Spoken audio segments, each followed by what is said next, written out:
Salviamoci da soli prima che sia troppo tardi, anche se non sarà facile. Gli industriali mettono la politica italiana alle corde. Dall'assemblea di Confindustria a Treviso, la borghesia imprenditoriale veneta ha menato dei gran pugni da destra a sinistra dello schieramento politico. Non sopporta più promesse e immobilismo. È stato un appello innanzitutto alla responsabilità di ciascuno nel proprio ambito. E alla politica vengono chieste scelte concrete anche nel territorio, che io riassumerei molto nella capacità di fare meno spese, meno tasse e meno regole.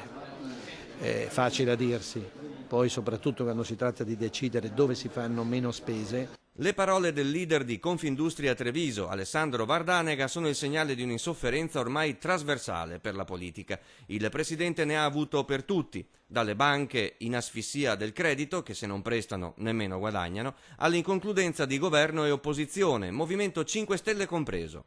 E non dobbiamo farci illusioni, perché non bastano neanche gli tsunami blu. E allo stesso tempo non ne possiamo più di sentire troppi politici impegnati ad usare i mali della burocrazia come se non fosse un loro preciso dovere risolvere.